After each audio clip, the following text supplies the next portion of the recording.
السلام علیکم dear listeners, کیسے ہیں آپ سب؟ ہوپ سو کے ویل اینڈ گڈ ہوں گے۔ This is me Arshi Khan and you are watching your own channel Arshi Khan novels YouTube channel. آج ہم سٹارٹ کرنے لگے ہیں ایک نیو ناول، نفرت عشقم۔ رائٹر SR ہیں، لیکن اس سے پہلے آپ لوگوں سے ریکویسٹ ہے جلدی سے ویڈیو کو لائک کریں، شیئر کریں۔ جنہوں نے چینل کو سبسکرائب نہیں کیا کائنڈلی جلدی سے میرے چینل کو سبسکرائب کریں۔ ناول انتہائی انٹرسٹنگ ہے، سٹارٹ کرتے ہیں آج کا ناول۔ ساری رات ڈیرے پر گزارنے کے بعد وہ صبح 4 بجے حویلی آیا تھا، اور اب 4 گھنٹے آرام کرنے کے بعد وہ پھر سے نک سک سا تیار ہو کر اپنے کمرے سے باہر آیا تھا۔ اپنی وجاہت سے بھرپور شخصیت کی وجہ سے وہ سب لڑکیوں کے دلوں میں دھڑکن بن کر دھڑکتا تھا۔ کوئی ایک بار اسے دیکھ لیتی تو اس کی شخصیت میں مسمرائز ہو کر رہ جاتی۔ گورا رنگ، چہرے پر داڑھی، کالی گہری آنکھیں جن کی ایک جنبش سے کئیوں کے دل دھڑک اٹھتے تھے۔ وہ وجاہت کا شاہکار تھا، مغرور سا، بس اپنی منوانا جانتا تھا،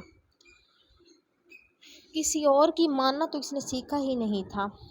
رحم کی بھیک مانگتے تھے سب اس سے، لیکن وہ بے رحم تھا، شفاق شخصیت کا مالک۔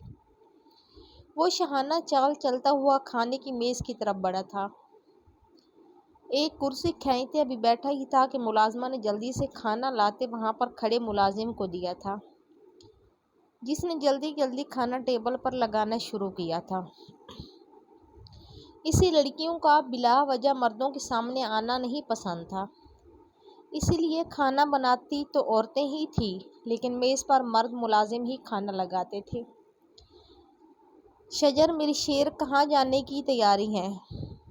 اتنی دیر سے تو گھر آئے ہو اور اب جلدی جا رہے ہو؟ 2 گھڑی اپنی ماں کے پاس بھی بیٹھ جایا کرو۔ مورے نے اسے دیکھتے ناراضگی کا اظہار کیا تھا۔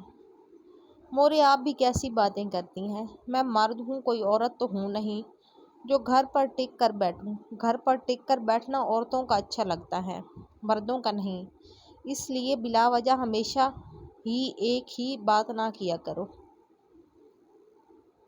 اسے کھانا ختم کرتے شیرخان کو اشارہ کیا تھا، جس نے اشارہ ملتے ہی باہر کی طرف دوڑ لگائی تھی اور باہر کھڑی جیپ سٹارٹ کی تھی۔ پیچھے اس کی مورے خالی کرسی کو اور اس راستے کو تکتی رہ گئی جہاں سے ان کا چشم و چراغ اس وقت گیا تھا۔ انہوں نے دل سے دعا کی تھی کہ کاش اس کی زندگی میں کوئی ایسی وجہ آ جائے جس کی وجہ سے وہ گھر پر وقت گزارے، نہ کہ باہر۔ یہ سوچتے انہوں نے آخری نظر اٹھا کر اس راستے کو دیکھا اور مایوسی سے باورچی خانے کا رخ کر لیا تاکہ اپنے لختے جگر کے آنے سے پہلے اس کے لیے کچھ اچھا بنا سکیں۔ آج شجر خان نے گاؤں کے باغ کا چکر لگانا تھا۔ کام تو کچھ خاص نہ تھا، لیکن اسے گھر پر بیٹھنا بالکل بھی گوارا نہ ہوتا تھا۔ اس کا ماننا تھا گھر بس عورتوں کے لیے، حیا مردوں کے لیے۔ گھر بس رات کے وقت کے لیے ہی ہے۔ گھر بس عورتوں کے لیے، جبکہ مردوں کے لیے گھر بس رات کے وقت کے لیے ہے۔ راستے میں جہاں جہاں سے وہ گزر رہا تھا لوگ کھڑے ہو کر اسے سلام کر رہے تھے۔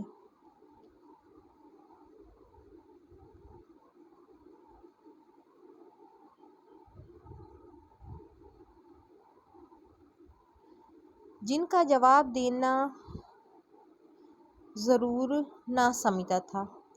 باغ کے قریب جب گاڑی رکی تو اس نے کالی کھڑی میں موجود اپنے پاؤں زمین پر رکھے تھے۔ کالی کھیڑی میں موجود اپنے پاؤں زمین پر رکھے تھے اور وہاں کھڑے ایک شخص نے آگے بڑھتے اپنے کندھے سے چادر اتارتے اس کے پاؤں صاف کیے تھے۔ شجر ایک نظر اسے دیکھے بغیر آگے کی طرف بڑھ گیا تھا، جبکہ شیر خان اس کے پیچھے پیچھے تھا۔ یہ باغ بہت ہی خوبصورت تھا۔ یہاں زیادہ تر لوگوں کو آنے کی اجازت نہ تھی، لیکن اس کی غیر موجودگی میں اکثر یہاں کی سیر کو کوئی نہ کوئی آ جاتا تھا، لیکن اپنی موجودگی میں وہ کسی کا سایہ بھی برداشت نہ کرتا۔ اس سے پہلے وہ آگے بڑھتا اسے ایک آنچل لہراتا ہوا نظر آیا تھا۔ وہاں کوئی لڑکی کھڑی تھی جو شاید اکیلی تھی، نہ جانے اس کے دل میں کیا سمائی۔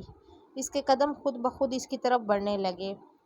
اس سے پہلے وہ اس تک پہنچتا ایک چھوٹی سی لڑکی جس نے وہ دو اپنے بالوں کی پونیاں بنائی ہوئی تھی، وہ اس کی طرف بڑھی۔ اس کے بعد جو گفتگو ان کے درمیان ہوئی اسے سن کر وہ شدید طیش میں آ گیا تھا۔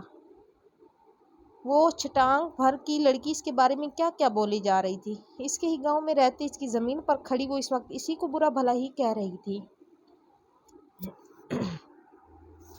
کیا کر رہی ہو تم یہاں؟ میں کب سے آوازیں دے رہی ہوں۔ وہ بھاگتی ہوئی آئی تھی اور اب گھٹنوں پر ہاتھ رکھ کے اپنی سانس کو ہموار کرنے کی کوشش میں ہلکان خجستہ سے مخاطب ہوئی تھی۔ تو تمہارے پیچھے کون لگا ہوا ہے جو اتنا تیز بھاگ کر آ رہی ہو؟ آرام سے آ جاتی، بتایا تو تھا تمہیں کہ میں باغ جا رہی ہوں۔ پھر بھی یہ تمہارا بچپنا ختم نہیں ہوتا۔ تھوڑا تحمل سے کام لیا کرو، اب تم بچی نہیں ہو، بڑی ہو گئی ہو۔ وہ ایک ہاتھ سے اپنے آنچل کو سر پر جماتے ہوئے یہاں وہاں دیکھتے اپنے دوپٹے کے ایک سرے کو اپنے دانتوں میں پھنسائے اپنا آدھا چہرہ ڈھک چکی تھی۔ مجھے تحمل کا پاٹ بعد میں پڑھا لینا، پہلے چلو یہاں سے، میں نے آتے ہوئے سنا ہے کہ آج چھوٹے سرکار باغ آنے والے ہیں۔ اس سے پہلے وہ یہاں پہنچے، چلو یہاں سے چلتے ہیں، تم تو جانتی ہو وہ کتنے خطرناک ہیں۔ خنسا نے اپنی بڑی بہن کو اپنی طرف سے تو راز کی بات بتائی تھی، لیکن وہ شاید جانتی نہیں تھی اس کی بہن کو ان سب سے پرواہ ہی کب تھی۔ وہ تو اپنی کرنے والوں میں سے تھی۔ اس وقت بھی اس نے خنسا کی بات کو ناک پر سے مکھی کی طرح اڑا دیا تھا۔ ہوں گے وہ تمہارے چھوٹے سرکار، ایک نمبر کا مغرور شخص ہیں وہ، پتہ نہیں تم لوگوں کیوں اتنے ڈرتے ہو اس سے۔ ایسے لوگوں کو اگر منہ توڑ جواب نہ دیے جائے تو ان کی ہمت اور بڑھتی ہے اور وہ اپنی طاقت کا بے جا فائدہ اٹھاتے ہوئے ہم جیسے لوگوں پر حکومت کرنے لگتے ہیں۔ اب یہ سب ہمارے اپنے ہاتھوں میں ہے کہ ہم غلام بننا چاہتے ہیں یا ایسے لوگوں کو منہ توڑ جواب دے کر ان پر اپنی ہمت واضح کرتے ہیں۔ انسان میں کم سے کم اتنی ہمت ہونی چاہیے کہ وہ کسی اور کے لیے نہ صحیح لیکن اپنے لیے آواز ضرور اٹھائے۔ وہ بولتے ہوئے ایک بار پھر اپنے آنچل کو سر پر ٹکا گئی تھی۔ اس سے پہلے وہ آگے بڑھتی کہ پیچھے سے کسی نے اس کے بازو کو پکڑتے اپنی طرف کھینچا تھا۔ اس کی چھوٹی بہن تو مقابل کھڑے چھوٹے سرکار کو دیکھتے ہی وہاں سے گھر کی طرف بھاگی تھی تاکہ اپنے باپ کو مدد کے لیے بلا سکے۔ خجستہ، جو اس اچانک عمل کے لیے تیار نہیں تھی، بے ساختہ کسی سخت چٹان نما سینے سے ٹکرائی تھی۔ اس کے دل کی دھڑکن کانوں میں بج رہی تھی۔ سر پر سلیقے سے سجایا ہوا دوپٹہ سرکا تھا اور منہ میں دبا پلو بھی چھوٹا تھا۔ گھنے بالوں کی چوٹی لہرا کر اس کے کندھے پر آئی تھی۔ اس نے اپنی پلکوں کی جھالر اٹھائی تھی اور اپنے سامنے موجود شخص کو دیکھ کر اس کی آنکھوں میں حیرت کے بعد نفرت اور کراہیت کے تاثرات نمایاں ہوئے تھے، جن کو دیکھتے مقابل کے ماتھے پر بل نمایاں ہوئے تھے۔ اس نے یوں ہی بازو پکڑ کر کھینچا تو اپنے مقابل اس پری پیکر کو دیکھ کر وہ تھوڑی دیر پہلے ہوئی اپنی بے عزتی سب بھول چکا تھا۔ ابھی وہ اس کی انوکھی خوشبو میں ہی کھویا ہوا تھا۔ جب اس نے جھکی پلکیں اٹھائی تو شجر اس سے پہلے ان میں کھو جاتا۔ اسے ان آنکھوں میں اپنے لیے حقارت اور نفرت کے تاثرات نظر آئے، جن کو دیکھتے اسے عجیب سی بے سکونی محسوس ہوئی۔ اس نے اس ایک پل کے لمحے سے خود کو آزاد کروایا اور اب شعلہ بار نظروں سے اسے دیکھنے لگا۔ تم نے اپنی اوقات دیکھی ہیں؟ تمہیں شکر گزار ہونا چاہیے کہ میرے سامنے میری ہی زمین پر کھڑی ہو کر میرے خلاف جو فضول گوئی کر رہی ہو، اس کا میں نے کوئی سخت قدم نہیں اٹھایا، ورنہ تم کسی کو منہ دکھانے کے قابل نہ رہتی۔ اس نے اس کے بازو پر گرفت اور مضبوط کی تھی، کیونکہ وہ خود کو آزاد کروانے کی جدوجہد میں مصروف تھی۔ مجھے کوئی شوق نہیں تمہارے منہ لگنے کا، میرا ہاتھ چھوڑو ورنہ وہ حال کروں گی یاد رکھو گے۔ اس نے دوسرے ہاتھ کی انگلی اٹھا کر اسے وارن کیا تھا۔ چھٹانگ بھر کی ہو اور مجھے دھمکی دے رہی ہو؟ اس نے داد میں آئیبرو اچکائی تھی۔ خجستہ نے اپنا بازو چھڑوانے کے لیے اس کے ہاتھ پر دانت گاڑے تھے۔ اپنا ہاتھ آزاد کراتے ہی اس نے دوپٹہ صحیح کرتے ایک زناٹا دار تھپڑ اس کی گال پر رسید کیا تھا۔ شجر کو اس لڑکی سے اس عمل کی ہرگز توقع نہیں تھی۔ اس نے اپنے اندر اٹھتے اشتعال کو بمشکل قابو کرتے نفرت اور غصے سے لال بھبوکا چہرہ لیے اس کی طرف دیکھا تھا، جو آنکھوں میں تمسخر لیے اسے ہی دیکھ رہی تھی۔ اپنی یہ آوارہ گردی اور غنڈہ گردی کہیں اور جا کر دکھانا، تم جیسا مغرور اور اپنی دولت کے نشے میں چور شخص عزت اور بے عزتی میں فرق نہیں جان سکتا جو میں نے کیا ہے، یہ اس کا انجام ہے جس کے تم حقدار ہو۔ آج کے بعد اپنی گندی نظر میری طرف کرنا بھی مت۔ میں دب کر چپ ہونے والوں میں سے نہیں ہوں۔ 2 کھا لوں گی لیکن ایک ماروں گی ضرور۔ اسی لیے کہتے ہیں انسان کی عزت اور بے عزتی اس کے اپنے ہاتھ میں ہوتی ہیں۔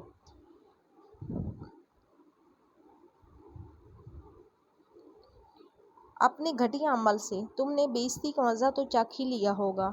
وہ اسے وارن کرتی تنفر سے وہاں سے جا چکی تھی۔ جب کہ شجر کا بس نہیں چل رہا تھا، وہ اس لڑکی کے ٹکڑے ٹکڑے کر دیتا۔ مجھے رات تک اس لڑکی کے بارے میں سب معلومات چاہیے، اس سے تو یہ تھپڑ بہت بھاری پڑے گا۔ ایسی جگہ ماروں گا کہ نہ مردوں میں شمار ہوگی نہ زندوں میں۔ اس نے غصے سے اپنے قدم باغ کے پیچھے موجود ڈیرے کی طرف بڑھائے تھے۔ حقے کو منہ لگاتے ہوئے اس لڑکی کے انجام کے بارے میں سوچ رہا تھا۔ یقیناً اس نے اپنے لیے جہنم چن لی تھی۔ اب شجر تو قبر تک اس کا پیچھا نہیں چھوڑنے والا تھا۔ اس کا غصہ تھا کہ کسی طور کم نہیں ہو رہا تھا۔ اس نے شیر خان کو اشارہ کیا تھا جس نے اس کے پالے ہوئے پالتو کتوں کو اس کے سامنے کیا تھا، جن کو دیکھتے اس کی آنکھوں میں ایک چمک سی آ گئی تھی۔ تھوڑی دیر بعد اس باغ کے آس پاس کی فضا چیخو پکار سے گونج اٹھی تھی۔ شجر خان کے شکاری جنگلی کتوں نے 2 جوان لڑکوں کا ایسا حال کیا تھا کہ دیکھنے والے کی روح لرز جاتی۔ پورے گاؤں والے یہ سب دیکھتے ڈر و خوف سے کانپ رہے تھے، لیکن جب یہ بات اسد خان کو پتہ لگی تو ان کا سینہ اور چوڑا ہو گیا تھا۔ یہی سب تو وہ اپنے جانشین سے چاہتے تھے، جو بس اپنی کرے، باقیوں کی نہ سنے، اور آج شجر خان بالکل ویسا ہی بن چکا تھا۔ اس سے کوئی فرق نہیں پڑتا تھا کہ کسی کی اولاد موت کے منہ میں جا چکی ہے یا کوئی بستر مرگ پر پڑا ہوا ہے، اسے بس خود سے غرض تھی۔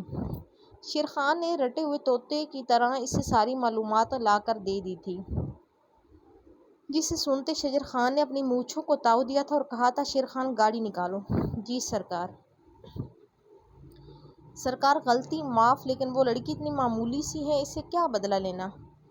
وہ تو ایک بار پر ہی مر جائے گی۔ شیر خان نے ڈرتے ہوئے کہا تھا، کیونکہ وہ اپنے سردار کے غصے سے واقف تھا اور اب وہ حسین لڑکی اس کے چنگل میں پھنسنے والی تھی، جبکہ شیر خان کی نظر تو اس لڑکی پر پہلے سے ہی خراب تھی۔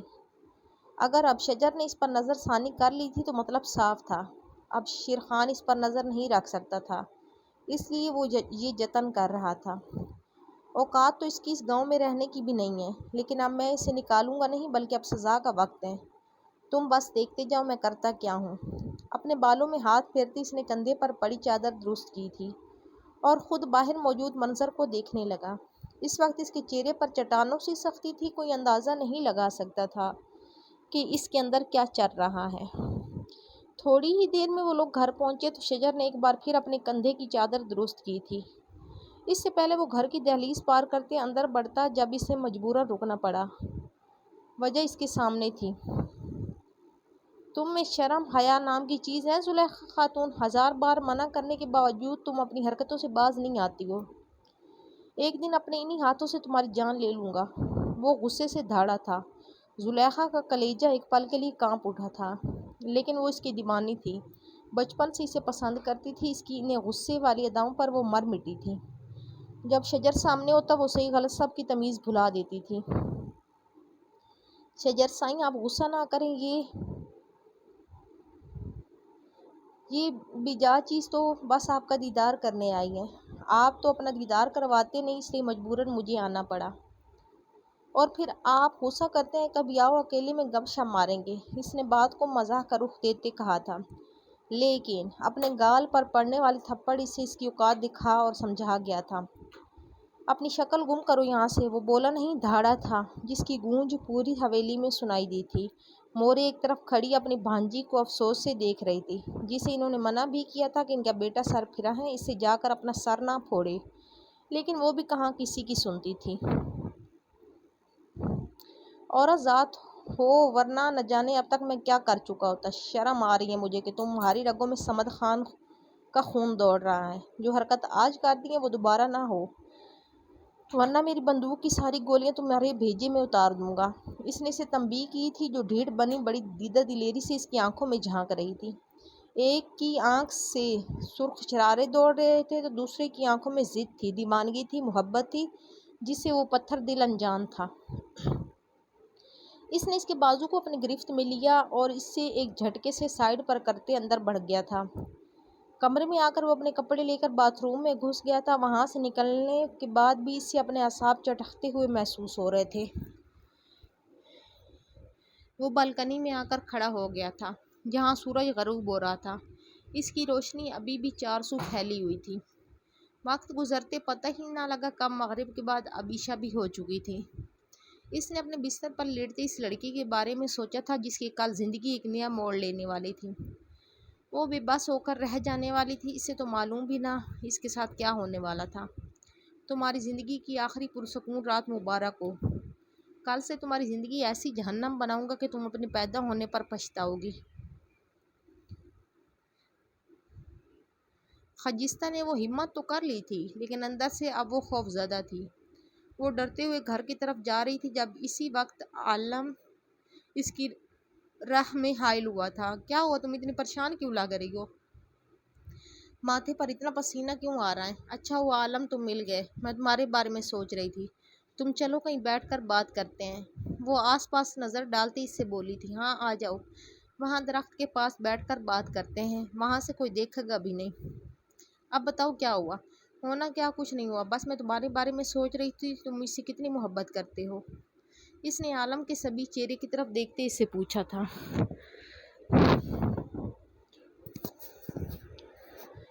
لو، یہ کوئی پوچھنے والی بات ہے؟ اگر میں کہوں کہ اس دنیا میں واحد ہوں جو تم سے اتنی محبت کرتا ہوں جتنی تم خود بھی نہیں کرتی ہوگی، اس نے سچے دل سے کہا تھا۔ عالم کی بات سنتے اس کے دل کو قرار سا آیا تھا۔ تم ہمیشہ مجھ سے میری مرضی پوچھتے تھے نا، تو میں آج کہنا چاہتی ہوں کہ تم اپنے گھر والوں کو بھیج سکتے ہو میرے گھر۔ اس نے بڑی مشکل سے اپنی شرم کو ایک طرف رکھتے یہ بات کی تھی اور فوراً اٹھ کر گھر کی طرف دوڑ لگا دی تھی۔ تم سچ کہہ رہی ہو؟ اس نے پیچھے سے ہانک لگائی تھی جب وہ مڑی تھی اور ایک مسکراتی نظر ڈالتے دوبارہ سے بھاگ گئی تھی۔ وہ تو خوشی سے جھوم اٹھا تھا۔ پچھلے 4 سال سے وہ اس رشتے کے لیے منا رہا تھا لیکن وہ اس کے ہاتھ ہی نہ آتی تھی، اور آج اچانک اس نے رشتے کی بات کر کے اس کو حیران ہی تو کر دیا تھا۔ وہ اپنی خوشی بیان نہیں کر سکتا تھا، اس لیے اکیلے ہی جھومنے لگا تھا۔ خجستہ کے گھر میں بس اس کی ماں، اس کا نشئی باپ اور ایک چھوٹی بہن خنسا تھی۔ عالم ان دونوں کے چاچا کا بیٹا تھا جس کا گھر ان کے گھر سے تھوڑی ہی دور پر تھا۔ خجستہ اپنی زمین پر اپنے باپ کی جگہ پر مزدوری کرتی تھی جس میں عالم محنت والا کام خود کرتا اسے آسان کام دے دیتا تھا۔ وہ تو شروع سے ہی اپنی پسند بتا چکا تھا اور کئی بار اس سے بھی کہہ چکا تھا جس کا وہ کوئی جواب نہ دیتی تھی، لیکن آج اس نے اسے خوشی کی ایک نوید سنا دی تھی۔ وہ دونوں اپنے آج میں خوش، اپنے آنے والے کل سے انجان تھے۔ گھر جاتے ہی خنسا نے اپنی ماں کو اپنی بہن کی شکایت لگا دی تھی جسے سنتے اس کی ماں تو بھڑک ہی اٹھی تھی اور اسے دوبارہ وہاں جانے سے منع کیا تھا۔ خجستہ آج جو کر آئی تھی اس نے اس کے بعد سوچ لیا تھا اب وہ وہاں نہیں جائے گی اور جلد شادی کرتے خود تو محفوظ ہو جائے گی، ساتھ ساتھ اپنے گھر والوں کی بھی مدد کرتی رہے گی، جس سے عالم کو کوئی اعتراض نہ تھا۔ اس کے بابا تو حیات نہ تھے، بس ماں تھی جو خود بھی اپنی بیٹی کی پسند میں خوش تھی۔ اسد خان کی ایک ہی اولاد تھی، شجر خان، جس سے ان کے بجا لاڈ پیار نے بگاڑ کر رکھا ہوا تھا۔ ان کی بیگم آرمینہ خان ایک ہی بیوی تھی۔ اسد خان اگر ان کی خوبصورتی کو دیکھ دل نہ ہارتے تو اب تک دوسری شادی کر چکے ہوتے، لیکن شادی نہ کرنے کی وجہ ان کی اپنی بیوی تھی جن کو آج بھی وہ پہلے دن کی طرح ہی رکھتے تھے، اور دوسری وجہ ان کا بیٹا، وہ اس میں ہی خوش تھے۔ اسے انہوں نے بالکل اپنی طرح ہی بنایا تھا، بچپن سے ہی جو کچھ اسے سکھایا اور دیکھنے کو دیا آج وہ اس پر ہی عمل کر رہا تھا۔ اسد خان کو اپنی بیوی کی خوبصورتی سے مطلب تھا، باقی ان کی عزت گھر کے دوسرے لوگوں جتنی ہی تھی۔ آرمینہ بیگم اتنے میں ہی خوش تھی، بس ان کو ایک ہی بات ستاتی تھی ان کا بیٹا بھی اپنے باپ کی طرح عورت کو پتلے کی طرح نہ سمجھے کہ وہ بس حکم ماننے کے لیے پیدا ہوئی ہیں، اس کی اپنی کوئی سوچ یا زبان نہیں ہوتی۔ وہ لاکھ چاہتی لیکن اب ان کا بیٹا ویسے ہی بن چکا تھا جیسے وہ نہیں چاہتی تھی۔ وہ چاہتی تھی وہ ان کے قریب رہے تاکہ وہ اس سے اچھے برے کی پہچان اور تمیز سکھا سکے، لیکن ان کے شوہر نے ایسا ہونے نہ دیا تھا۔ اور رہی صحیح کسر ان کی ساس صبا خانم نے پوری کر دی تھی۔ ایک وہی تھی جن کی شجر کے بعد اس گھر میں چلتی تھی۔ ان کا کہا حرف آخر مانا جاتا تھا۔ شجر کو گھر سے دوبارہ باہر جاتے دیکھ خانم بی نے اسے بلایا تھا۔ کہاں جا رہے ہو غنی؟ انہوں نے بے ساختہ شجر کو پکارا تھا۔ وہ بچپن سے شجر کو غنی کہہ کر بلاتی آئی تھی۔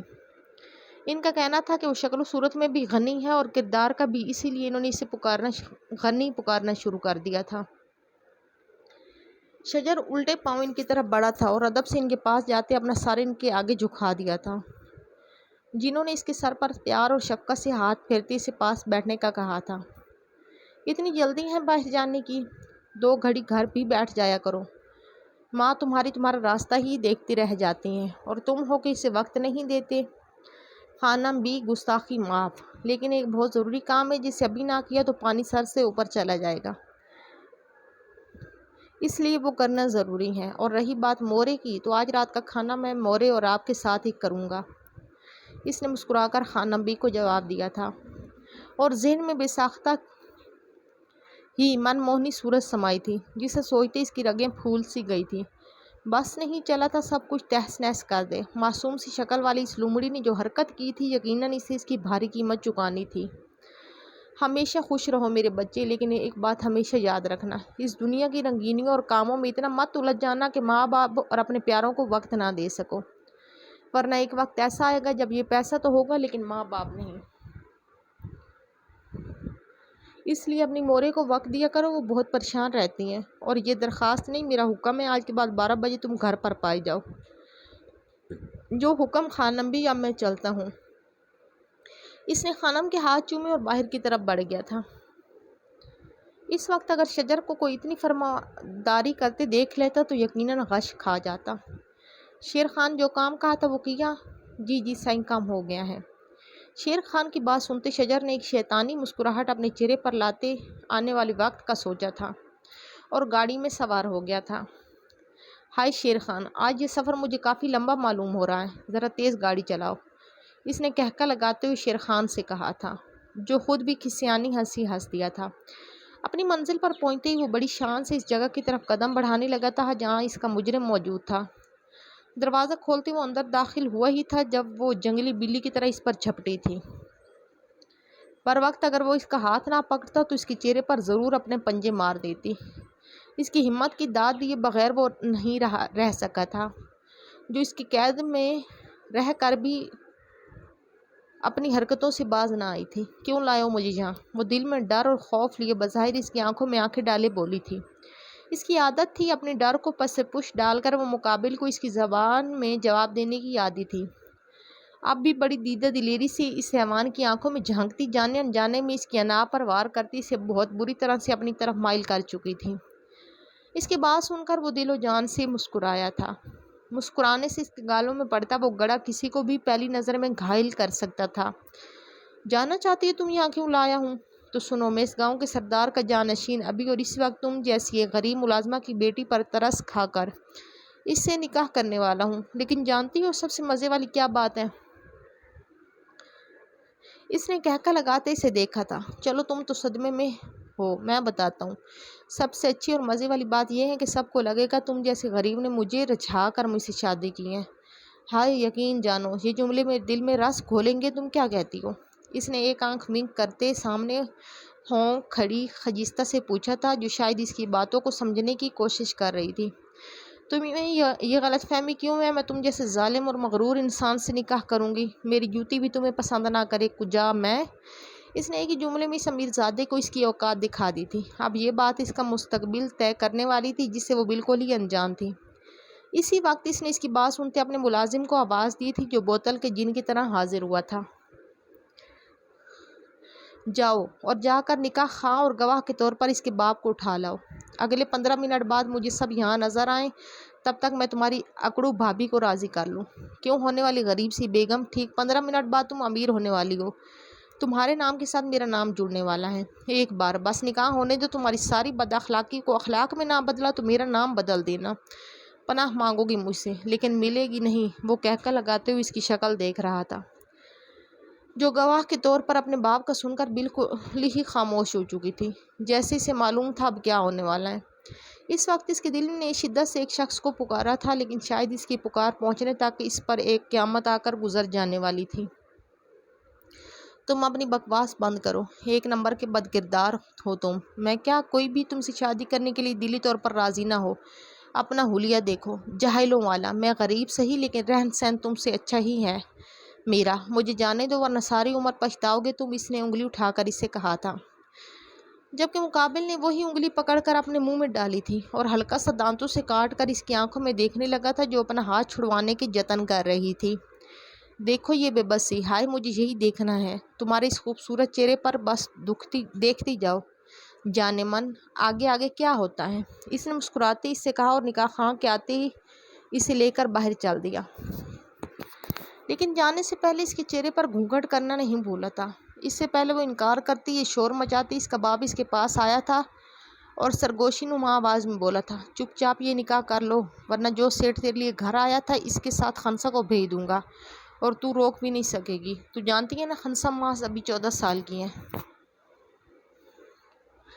اپنے باپ کی باتیں سنتی وہ خاموشی سے اپنی موت کے پروانے پر دستخط کر گئی۔ اس کی نظریں اس کے ہاتھوں پر تھیں، نہ جانے اب کیا ہونے والا تھا۔ اسے ایک کمرے میں بھیج دیا گیا تھا۔ تھوڑی دیر بعد وہ بڑی شان سے چلتا کمرے میں داخل ہوا اور آتے ہی اسے بازو سے پکڑ کر اپنے روبرو کیا تھا اور ایک ہاتھ سے اس کا دوپٹہ اس کے سر سے جدا کر کے پھینکا تھا۔ اب تم دیکھو میں تمہارے ساتھ آگے آگے کیا کرتا ہوں۔ ویسے عجیب سی خوشبو اور کشش ہیں تمہارے وجود میں، جو مجھے تمہارے اور قریب آنے پر اکساتی ہیں۔ اس نے اپنے لوہے کی مانند گرفت اس کے وجود پر مضبوط کی تھی اور اس کے لاکھ احتجاج کے باوجود اسے حاصل کرنے کی سرشاری میں ہر بند توڑتا جا رہا تھا۔ وہ اپنی جی توڑ کوشش کر رہی تھی کہ خود کو اس کی گرفت سے آزاد کر سکے، لیکن یہ آسان نہ تھا۔ اس نے ایک جھٹکے سے اس کے دونوں ہاتھوں کو گرفت میں لیا اور اس کے لبوں کو اپنی گرفت میں لیا۔ اسے بے بس کرتے وہ پرسکون سانس لیتا اس کے چہرے کو دیکھ رہا تھا۔ تھوڑی دیر پہلے میرے سامنے اکڑنے والی اب سانسیں بھی میری بخشی ہوئی لے رہی ہیں۔ چڑھانے والی ہنسی چہرے پر لاتے اس نے اسے دیکھا تھا۔ ٹوٹ گئی ساری اکڑ؟ وہ اسے ایک طرف دھکیل کر اٹھ بیٹھا تھا۔ یہ تمہاری سزا ہے، عورتوں کو اتنا ہاتھ چھوڑ نہیں ہونا چاہیے۔ اب اس کی سزا تم میری پوری زندگی بھگتو گی، ثابت کرتی رہنا کہ میرے نکاح میں ہو، وہ ہنستے ہوئے بولا تھا۔ اس نے اسے بازو سے پکڑ کے ایک طرف دھکا دیا تھا کہ وہ بستر سے نیچے جا گری تھی۔ اس نے یہ سب بس اپنا بدلہ لینے کے لیے کیا تھا، ورنہ اسے اس لڑکی میں کوئی دلچسپی نہیں تھی۔ وہ تو اس کے لیے بس بدلہ لینے کا ایک ذریعہ تھی۔ اس میں جتنی اکڑ تھی وہ اسے توڑنا چاہتا تھا۔ کیا ہوا بیگم؟ ابھی تو نکاح ہوئے 10 منٹ ہوئے ہیں اور تم تو ابھی سے بے حال ہو گئی ہو۔ وہ اس کے قریب جھکتے غرایا تھا، جو اس کی غراہٹ سنتے سہم سی گئی تھی۔ آنکھوں میں ڈر لیے وہ اسے دیکھ رہی تھی۔ وہ نہیں جانتی تھی اب اس کے ساتھ کیا ہونے والا ہے۔ یہ ڈر تمہاری آنکھوں میں کافی اچھا لگ رہا ہے۔ اگر یہ پہلے لے آتی تو میں ایک غریب کسان لڑکی سے شادی کرنے سے بچ جاتا، لیکن اب تم نقصان کروا چکی ہو۔ اٹھو اور اٹھ کر سر پر دوپٹہ لو اچھے سے۔ آج کے بعد اگر مجھے آوارہ گردی کرتی ہوئی نظر آئی تو آج تو چھوڑ دیا ہے، ورنہ وہ حال کروں گا اپنے چہرہ بھی دیکھ نہیں سکو گی۔ اس نے دھاڑتے سے تنبیہ کی تھی، جس نے موقع کی مناسبت سے فوراً ہاں میں گردن ہلائی تھی۔ اس نے سوچ لیا تھا بس ایک بار یہاں سے چلی جائے، اس کے بعد جو وہ کرے گی یہ ظالم شخص بے بس ہو کر رہ جائے گا۔ اس وقت صحیح غلط کچھ بھی اس کے ذہن میں نہیں تھا، اسے بس شجر سے اپنا بدلہ لینا تھا۔ نہ جانے اب وہ آگے کیا کرنے والی تھی، یہ تو وقت ہی بتانے والا تھا۔ شیر خان تم گھر چلے جاؤ اور اگر کوئی میرا پوچھے تو کہہ دینا بہت زیادہ امپورٹنٹ کام میں مصروف ہوں۔ شجر خان نے خجستہ کو دیکھتے کمینی ہنسی ہنستے شیر خان سے کہا تھا اور خجستہ کا ہاتھ پکڑے اپنی گاڑی کی طرف بڑھ گیا۔ چھوڑو میرا ہاتھ، میں نے کہا چھوڑو میرا ہاتھ۔ وہ اپنے دوسرے ہاتھ سے اپنا دایاں ہاتھ اس کی آہنی گرفت سے چھڑوانے کی کوشش کر رہی تھی، جو کہ ناکام ہی تھی۔ کہا تھا وہ ایک جوان مرد اور کہا خجستہ جیسی نازک اندام لڑکی۔ ویسے ایک بات کہوں، وہ اس کی مزاحمت سے تنگ آ کر اسے گاڑی کی سا لگاتا بالکل اس کے قریب جا کر اس کے کان میں سرگوشی نما بولا تھا، مجھے کیوں لگتا ہے تم وہ سب مجھ سے کروانا چاہتی ہو جسے تھوڑی دیر پہلے میں نے کرنے سے انکار کر دیا تھا۔ وہ مانا خیزی سے بولا تھا، ویسے دیکھا جائے تو یہ مطالبہ غلط بھی نہیں ہے۔ تم میری بیوی کے عہدے پر فائز بے شک غریب کے سان ہو، لیکن ہو تو بیوی ہی، تو کیا خیال ہے پھر تمہاری خواہش کو پورا نہ کر دیا جائے؟ اس نے اپنے ہونٹ اس کے کان سے مس کرتے ہوئے جان بوجھ کر ایسا کہا تھا۔ اس کی بات سنتے خجستہ کو اپنے جسم میں سنسنی سی دوڑتی محسوس ہوئی تھی۔ اس نے خوف اور ہراساں نظروں سے شجر کی طرف دیکھا تھا، جو بڑی دلچسپی سے اس کے چہرے کے ہونک رنگوں کو دیکھتے لطف اندوز ہو رہا تھا۔ واللہ تمہاری ہر ادا نرالی ہے، میرا دل کرتا ہے میں اپنا سب کچھ تم پر وار دوں۔ تن من آنکھ مارتے ہوئے ایک بار پھر سے کہکا لگا کر ہنسا تھا۔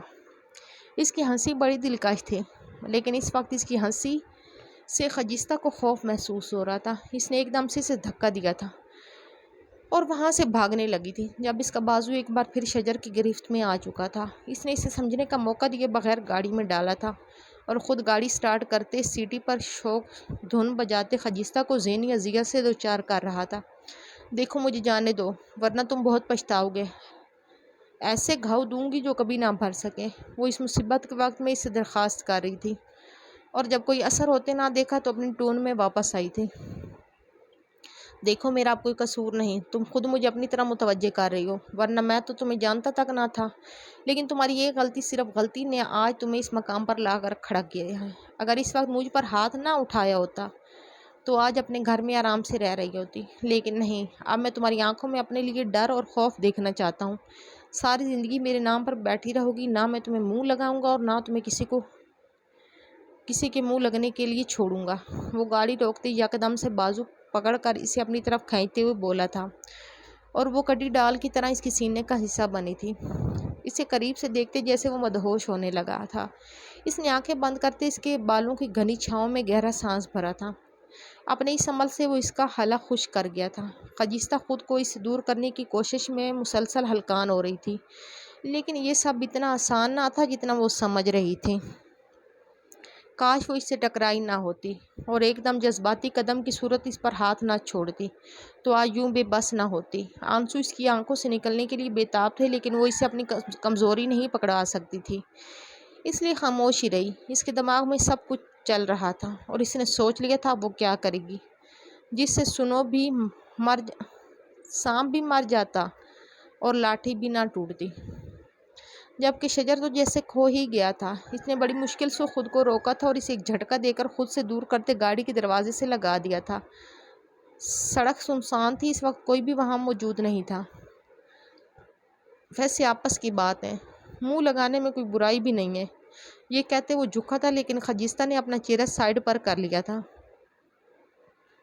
اور وہ کتنی ہی دیر اس کے گال پر جھکا رہا تھا، اس کے گال کو لال ٹماٹر کرتے۔ اب وہ اس کے چہرے کو دیکھ رہا تھا جہاں پر کوئی جذبہ نہیں تھا، بس نفرت ہی نفرت تھی۔ اس نے ایک ہاتھ سے اپنے گال کو صاف کیا تھا جب شجر نے غصے میں آ کر یہی عمل دوسرے گال پر بھی کیا تھا۔ جتنی شدت سے میرا لمس مٹانے کی کوشش کرو گی، اتنی شدت سے میں اپنا لمس تم پر نچھاور کروں گا۔ یہ کوئی محبت نہیں بلکہ میری نفرت ہے، میری شدت ہے جسے اب تم برداشت کرو گی، لیکن کوئی خوش فہمی مت پال لینا، آگے جا کر مسئلہ تمہیں ہی ہوگا، کیونکہ شادی تو میں اپنے برابر کی لڑکی سے ہی کروں گا، تم جیسی کسان سے نہیں۔ اس نے ایک پل میں اس کی اوقات دکھا دی تھی۔ خجستہ نے نفرت بھری نظر اس پر ڈالی تھی، لیکن بولی کچھ نہیں، کیونکہ جو کچھ وہ سوچ چکی تھی اب بس اس پر عمل کرنا باقی تھی، جس کے بعد شجر خان نے بے بس ہو کر رہ جانا تھا۔ وہ اندر ہی اندر اس کی دھمکی پر مسکرا دی تھی۔ اس کی ہنسی دیکھ کر شجر خان کا خون کھول اٹھا تھا۔ دفع ہو جاؤ یہاں سے، اس سے پہلے کہ میں ہر حد پار کر دوں، نکلو ابھی کے ابھی۔ وہ اتنی زور سے دھاڑا تھا کہ اس سے اپنے کانوں کے پردے پھٹتے محسوس ہوئے تھے۔ خجستہ جلدی سے گاڑی سے اتری اور باہر کی طرف بھاگی تھی۔ شجر خان اتنا سب کچھ کرنے کے بعد بھی اس لڑکی کے چہرے پر اطمینان دیکھ کر اندر ہی اندر جر رہا تھا۔ اسے وہ روتی ہوئی چاہیے تھی، گڑ گڑاتی ہوئی، رحم کی بھیک مانگتی ہوئی، لیکن یہاں ایسا کچھ نہ ہوا تھا۔ آخر کیا چل رہا ہے اس چھٹانک بھر کی لڑکی کے دماغ میں؟ وہ جو کچھ بھی سوچ رہی ہے میں اسے کامیاب ہونے نہیں دوں گا۔ وہ اس وقت ڈیرے پر موجود اپنے پالتو کتوں کے پاس بیٹھا ان کو ان کی پسندیدہ خوراک دیتے ہوئے مسلسل خجستہ کے بارے میں ہی سوچ رہا تھا۔ تمہیں کیا لگتا ہے میں تمہارے حسن کے پیچھے پاگل ہوں؟ ہاں ہاں، شجر خان تمہارے پیچھے پاگل ہے، ہاں ہاں ہاں، پاگل لڑکی، یہ سب میرا منصوبہ ہے۔ گھی جب سیدھی انگلی سے نہ نکلے تو انگلی ٹیڑھی کر کے دیکھنے میں کیا حرج ہے، جبکہ اس میں تو مجھے فائدہ بھی ہوگا تمہارا۔ وہ اپنے چہرے پر شیطانی ہنسی ہنستے کہکا لگا رہا تھا۔ یقیناً کوئی دیکھ لیتا تو اس کی اس روپ سے خوف زدہ ہو جاتا۔ اس نے گھڑی پر وقت دیکھتے گاڑی نکالی تھی۔ آج اس نے رات کا کھانا مورے اور خانم کے ساتھ کرنا تھا اور اس وقت مغرب ہونے والی تھی، اس لیے وہ جلد از جلد گھر جانا چاہتا تھا۔ وہ خوشی سے سرشار سا گاڑی باہری پارک کرتے ابھی گھر کے اندر داخل ہی ہوا تھا کہ وہاں پر گاؤں کے لوگوں کا مجمع سا لگا ہوا تھا۔ زلیخا کی کسی سے بحث کی آواز صاف آ رہی تھی۔ وہ شدید طیش میں لگ رہی تھی۔ صبا خانم ایک طرف کھڑی کسی گہری سوچ میں ڈوبی ہوئی تھی، جبکہ مورے ایک طرف منہ پر پلو جمائے کھڑی تھی۔ گاؤں کی دوسری خواتین اندر تھیں اور مرد حضرات باہر تھے۔ شجر حیرانگی سے آگے بڑھا تھا۔ جب اس نے سامنے موجود ہستی کو دیکھا تو طیش سے اس کا خون کھول اٹھا تھا۔ اس وقت زلیخا اس کی طرف بڑھی تھی اور روتے ہوئے اس کے گلے لگ گئی تھی۔ سب لوگوں کو جیسے سانپ سونگھ گیا تھا۔ کسی کے منہ سے ایک حرف تک ادا نہیں ہوا تھا۔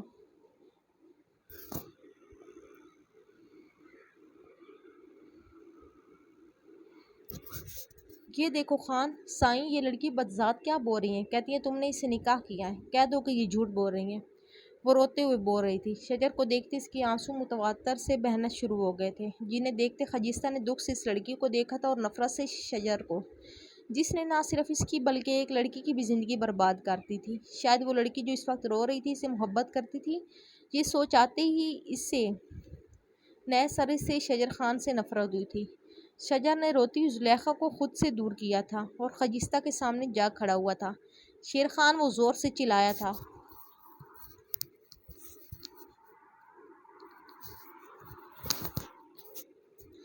جب شیر خان بوتل کے جن کی طرح حاضر ہوا تھا۔ ابھی اور اسی وقت مولوی صاحب کو لے کر آؤ۔ ان سب لوگوں کی موجودگی میں اس لڑکی سے نکاح کروں گا۔ اس کی بات سنتے گویا سب اپنی جگہ پر منجمد ہو کر رہ گئے تھے۔ مورے اور خانم نے ایک ساتھ اسے پکارا تھا۔ شجر جی، کیا کر رہے ہو؟ وہ لڑکی تم پر الزام لگا رہی ہے اور تم ہو کہ اسے ہی نکاح کرنے چلے۔ مورے نے اسے بازو سے پکڑا تھا۔ غنی، یہ کیا طریقہ ہوا؟ معاملے کو رفع دفع کرنے کے بجائے تم بات کو بڑھاوا کیوں دے رہے ہو؟ خانم نے بھی اسے آڑے ہاتھوں لیا تھا۔ آپ سب لوگوں کو میرے فیصلے سے کوئی اعتراض نہیں ہونا چاہیے۔ میں نے ہمیشہ عورتوں کی ہی عزت ہی کی ہے، لیکن آج بھرے مجمع میں ایک لڑکی محض مجھ سے شادی کرنے کے لیے مجھ پر الزام لگا رہی ہے تو میں خاموش بیٹھا سنتا رہوں؟ نہیں، میرا تو چلو کچھ نہیں ہوگا، لیکن اب اگر یہ نکاح نہ ہوا تو اس کی عزت تو خاک میں مل جائے گی، اور اگر اسے مجھ میں اتنی ہی دلچسپی ہے تو جائز رشتہ بنانے میں کوئی قباحت بھی نہیں۔ اس نے اپنی بات پوری کی اور خجستہ کی طرف دیکھا، جس کے چہرے کا رنگ ہی اڑ چکا تھا۔ اس کا وار اس پر ہی بھاری پڑ چکا تھا۔ شجر نے سب سے نظر بچا کر اسے آنکھ دے ماری تھی اور مولوی صاحب کے آنے کے بعد مورے کو اشارہ کیا تھا۔ انہوں نے ایک دوپٹہ لا کر خجستہ کے سر پر دیا تھا، جسے اس نے دور اچھال دیا تھا۔ یہ شخص جھوٹ بول رہا ہے۔ آپ لوگ بے وقوف بن سکتے ہیں، میں نہیں۔ اور تم کہتے ہو تم نے مجھ سے نکاح نہیں کیا تو ٹھیک ہے، پھر اپنے ملازم سے ابھی اور اس وقت میرا نکاح پڑھوا دو۔ میں بھی تو دیکھوں کتنی غیرت ہے تم میں، جو اپنی ہی منکوح کو کسی اور سے نکاح کرتے دیکھ سکتے ہو۔ اس نے شجر کی دکھتی رگ پر ہاتھ رکھا تھا اور واقعی تلملا گیا تھا، لیکن اس نے سارا حساب کتاب بے باک کرنے کا سوچتے شیر خان کو اشارہ کیا تھا، جسے سمجھتے وہ فوراً سے ایک طرف غائب ہوا تھا۔ سائیں، آپ ایسا نہ کریں۔ آپ کیوں کریں گے اس بدذات سے نکاح؟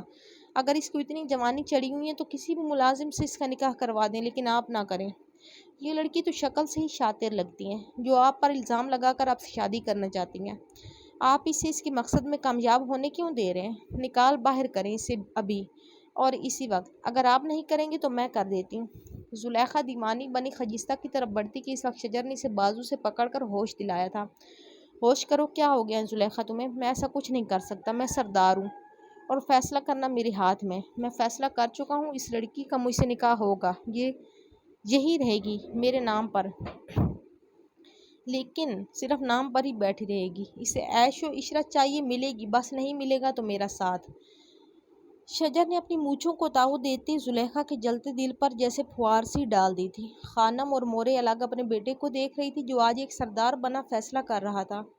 خانم اس کی بات سے متفق ہو چکی تھی۔ ان کو اپنے غنی کا فیصلہ پسند آیا تھا۔ اس طرح اس لڑکی کی خواہش بھی پوری ہو جاتی اور وہ شجر خان کا نکاح بھی اپنی برادری میں کروا دیتی۔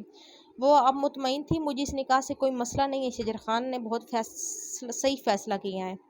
انہوں نے گویا اس فیصلے پر مہر لگا دی تھی اور خجستہ اپنا وار الٹا پڑنے پر تلملا اٹھی تھی۔ لیکن مجھے یہ سب منظور نہیں ہے، میں اسے نکاح نہیں کروں گی، وہ غصے سے بولتی تنگ کر آگے بڑھی تھی۔ لڑکی، تم خاموش رہو، کیا تماشا لگا رکھا ہے؟ پہلے کہتی ہو ہمارے غنی نے یعنی شجر خان نے تم سے زبردستی نکاح کیا ہے، اور اب جب سب سچ سامنے آ چکا ہے اور تمہاری خواہش کو دیکھتے ہم خود تمہارا نکاح کروا رہے ہیں تو تم اب نخرے کر رہی ہو۔ زم پختون دے، ہم اپنی زبان سے نہیں مکرتے، اب تمہارا نکاح ابھی اور اسی وقت ہوگا اور ہمارے پوتے سے ہی ہوگا۔ انہوں نے غصے سے کہتے بات ہی ختم کر دی تھی۔ شجر ایک طرف کھڑا وقفے وقفے سے مسکرا کر خجستہ کے غصے کو اور ہوا دے رہا تھا، جس کی وجہ سے وہ بے وقوفی پر بے وقوفی کرتی جا رہی تھی۔ میں یہ نکاح نہیں کروں گی، مجھے کسی سے کچھ نہیں چاہیے، میں کل ہی اپنے کزن سے نکاح کر لوں گی اور یہ گاؤں چھوڑ کر چلی جاؤں گی۔ آپ سب کا وقت لیا، اس کے لیے معذرت خواہ ہوں۔ وہ اس کی آنکھوں میں دیکھتی اسے چیلنج کر گئی تھی، جو آج تک ہارا نہیں تھا آج کیا ہارتا۔ اس وقت خجستہ کا باپ اندر آیا تھا اور اسے بازو سے پکڑتے ایک تھپڑ دے مارا تھا۔ باپ کی عزت کو یوں بے مول کر رہی ہو، بے حیا، جو خانم بیگم کہہ رہی ہیں وہی ہوگا، اب تجھے کوئی بھی منہ نہیں لگائے گا۔ بڑھاپے میں اپنے ماں باپ کے سر میں خاک ڈالتے تجھے ذرا شرم نہ آئی؟ وہ تو جب بولنا شروع ہوا تو رکا ہی نہ تھا، اس سے پہلے ایک اور تھپڑ جڑ دیتا جب اس کی نگاہ شجر پر پڑی تھی، جس نے آنکھوں سے ہی سے باز رہنے کا کہا تھا۔ اس وقت خجستہ کا باپ اس کے کان کے پاس جھکا تھا، نکاح ہو چکا ہے، پہلے ہی کیوں اپنی عزت خراب کر رہی ہے؟ تیرے یار نہیں آئے گا، وہ تو بیٹا غم منا رہا ہے، اور اس کی ماں اس کی شادی کے لیے لڑکی ڈھونڈ رہی ہے۔ شجر خان نے ایک گھر اور بہت سارا پیسہ دینے کا وعدہ کیا ہے، سوچ لے ایک بار اگر تو نے اب انکار کیا تو آج ہی خنسوں کو بیچ ڈالوں گا۔ کیسا باپ تھا وہ، پیسوں کی لالچ میں آ کر اپنی اولاد کو بیچ کھانے کو تیار تھا۔ واقعی حرام کھانے والے حلال اور حرام کا فرق بھول جاتے ہیں، جیسے اس کا باپ بیٹی اور باپ جیسے مقدس رشتے کو بس پیسوں پر تول رہا تھا، جس کا فائدہ شجر جیسے لوگ اٹھا رہے تھے۔ ایک بار پھر وہ مجبور کر دی گئی تھی، یہ آج کے دن میں دوسری بار تھا جب وہ ایک ہی شخص کے نکاح میں دے دی گئی تھی۔ نکاح ہوتی سب اپنے گھروں کو روانہ ہو گئے تھے، مورے اپنے کمرے میں جا چکی تھی، اسد خان شہر گئے ہوئے تھے، ورنہ وہ ایسا کبھی نہ ہونے دیتے۔ زلیخا ایک نفرت بھری نظر خجستہ پر ڈال کر کمرے میں جا کر بند ہوئی تھی۔ شجر کی خالہ اور زلیخا کی ماں کسی شادی پر دوسرے گاؤں گئی ہوئی تھی۔ جب سارا حال خالی ہو گیا تو شجر بڑے حق سے اسے بازو سے پکڑ کر زبردستی اپنے کمرے میں لے آیا تھا اور آتے ہی کمرہ اندر سے لاک کر دیا تھا۔ کمرے میں لا کر اسے دیوار کے ساتھ پن کرتی اس نے اپنے دونوں ہاتھ دیوار پر رکھتے اس کی راہ فرار بند کی تھی، اور ایک بار پھر سے گہرا سانس بھرا تھا۔ آنکھوں میں چمک لیے اس نے خجستہ کی آنکھوں میں دیکھا تھا۔ تمہیں کیا لگا تھا یہ ڈرامہ کرو گی اور بچ جاؤ گی؟ وہ کہتے کہکا لگا اٹھا تھا۔ یہ سب کر کے تم نے سب کچھ بہت آسان کر دیا اور خود سے سب پر یہ واضح کر دیا کہ تم میرے عشق میں گوڈے گوڈے ڈوب چکی ہو۔ اسی وجہ سے اپنی عزت کی پرواہ نہ کرتے ہوئے تم نے مجھ پر الزام لگانا چاہا، اور دیکھو میں اتنا شریف انسان ہوں، مجھ سے ایک لڑکی کی عزت بدنام ہوتے یوں دیکھی نہ گئی، اور میں نے اسے اسی وقت نکاح کر لیا۔